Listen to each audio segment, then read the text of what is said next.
There's an article from the athletics fitness website Stack. The real problem actually goes much deeper than schools being overcautious.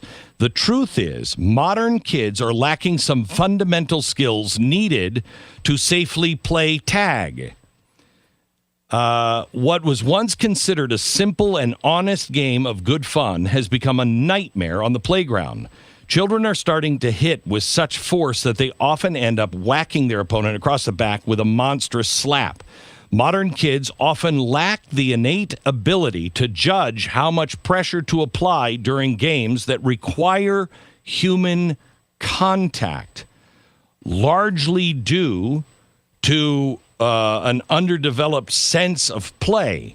Specifically, children aren't forced to use their strength enough, so they don't have what athletes would call touch, the muscle memory that teaches you how much force to use.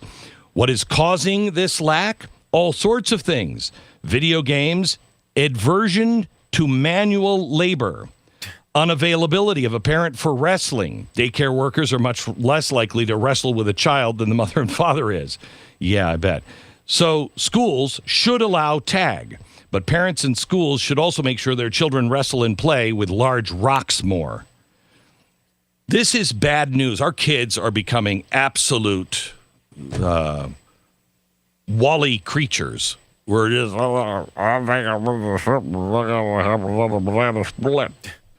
we're just not able to do anything anymore. And our kids got to get physical again. We have to be able to play tag. You know, I think I just wish Walt Disney would have lived another 10 years. Because I think he might have changed the world even more than he already did. And that's because Epcot was not it was not an amusement park. It wasn't a theme park. It was an experimental prototype city of tomorrow. And for instance, all of the houses had parks in between them. So the houses would face the park, and there wasn't a street in front of the house. It was a park in front of the house because he felt neighbors were losing contact with themselves because they would go in the front door and then they would go into their backyard where everybody had a fence, and they wouldn't sit out on the porch anymore. Their kids wouldn't play out in the front yard anymore. It was always in the backyard with a fence. So he thought, in the 1960s and late 1950s, let's put houses with a park in between them so they could go and play. I think that's an ingenious idea, and especially today when no pedophile can live within a mile of a park. Imagine if all of our towns had the houses with a park in front. Huh. But I think that our kids need to just go out and play, and not organized play. Stu, did you ever have your mom or dad organize a play or bring you? I mean, I'm not a sports person, so I'm sure that you went to Little League and things like that. But my parents would always say, go outside and play.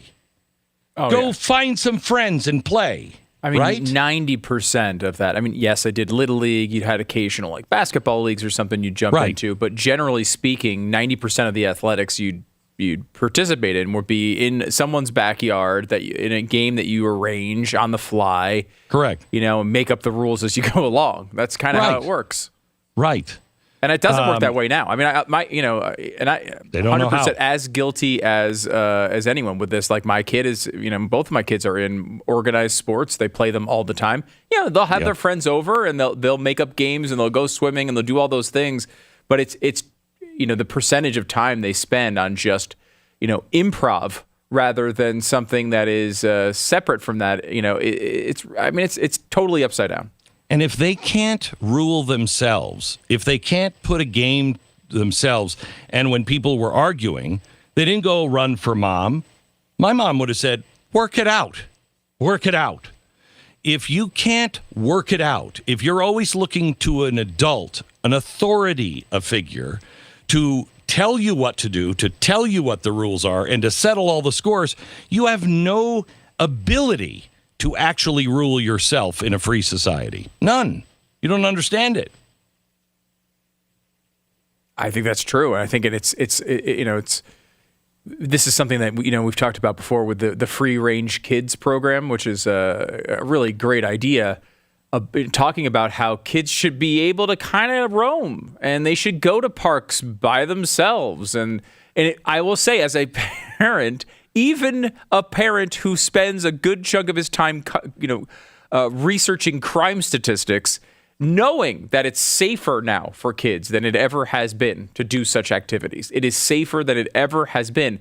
And yet, even as a parent who knows that information, it's really hard to think of just let my kid wander the neighborhood. That seems insane to me, despite the fact that I live in a relatively safe community. And despite the fact that kids, I don't know about lately, but just as early as 5 years ago, your kids are safer than they were in the 1970s. Crime had gone way down. Kidnapping of children, all of that stuff. The odds of your children running into real trouble had gone dramatically down since the 1970s when I was a kid. And yet we all just feel like they're everywhere. They're everywhere. You got to keep the kids locked in the house. Yeah. No, I mean, no, you don't. I'm, a lot of this is media based, right? I think people now consume so many news stories. They see terrible things that happen in one community 1,000 miles away. And it's hard not to apply that to your own life and worry about it.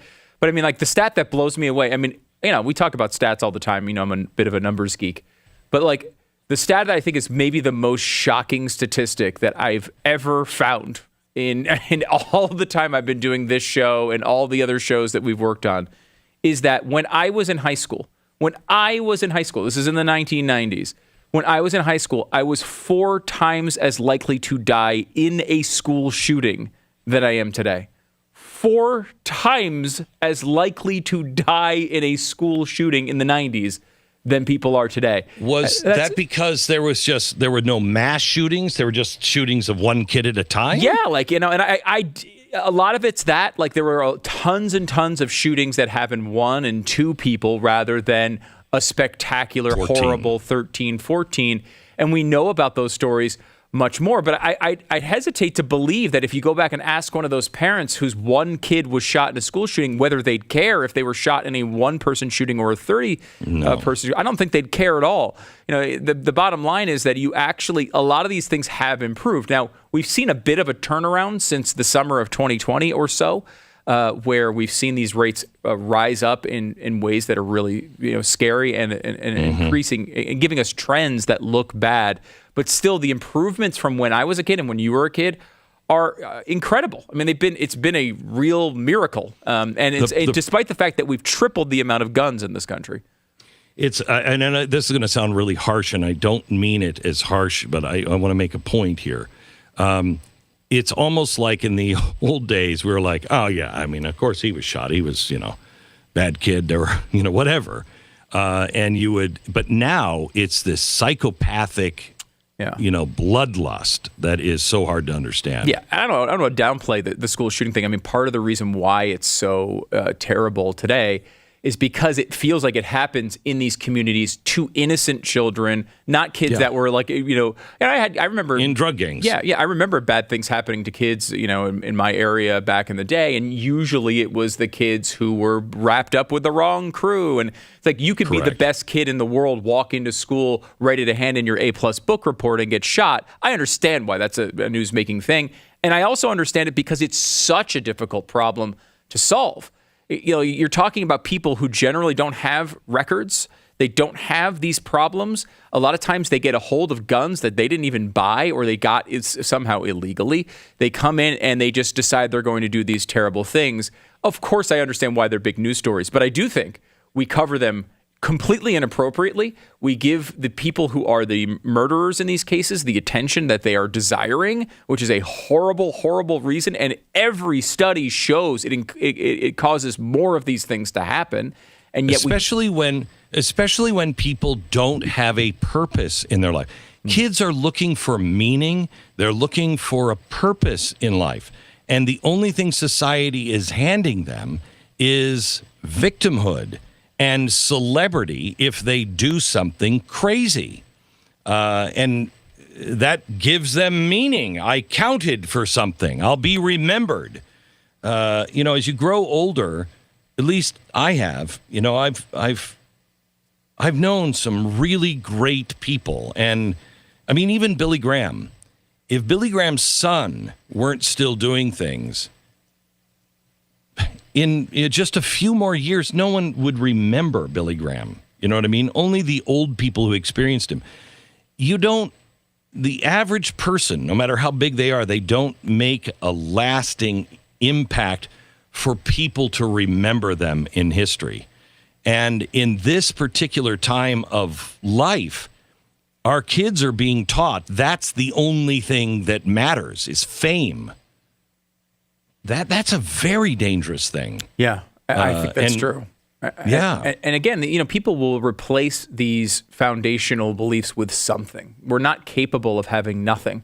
So people create when they don't have the struggles, when they don't have the foundational beliefs, they will apply those things. They'll find it. Now, the Matrix, Glenn, a lot of people bring up the red pill, blue pill. Everyone's got a colored pill. And of course that's a big part of the movie, but I think an underrated part of the movie that just happens briefly is they talk about how the first plan for the Matrix was this idea that, they created where everyone would have the perfect life. They tried it. Instead of giving everyone this horrible life that, Neo got later on, the first version of the Matrix for the people, yes, they were harvesting their organs, but the Matrix itself was actually great. It prevented no problems. Everything was wonderful. And human beings rejected it because they couldn't possibly live in a world where they couldn't create these problems for themselves. Well, and you see this back in the day, you were facing horrible racists that were murdering people. Yep. And now we're facing statues of those people. And our big conflict is, oh my gosh, will they let this statue of this bad person exist? The bad person doesn't exist anymore. Now it's a statue of the person we're supposed to be worried about. We create these problems no matter what. It is amazing. Real quickly, and then I've got to take a break. It reminds me of the. Do you remember the old Twilight Zone series? And there was one episode with this mob guy. He was a card player. He was a card shark. He used to play around with the dames, And an angel came to him, and he died. And he's like, "Look, but don't worry. You get everything you want. What do you want? I want some dames, and I want to win at cards." And he won every time. He got any beautiful woman every time. He had whatever he wanted. At the end, he was like, "I don't like it here. I want to go to the other place." And he's like, "What other place?" "I want to go, to hell where all the bad guys are. I don't really belong here." And he's like, "What makes you think you're in heaven? This is hell." And that's kind of the same story. You have to have resistance. Resistance is important. Opposition in all things. It's part of life.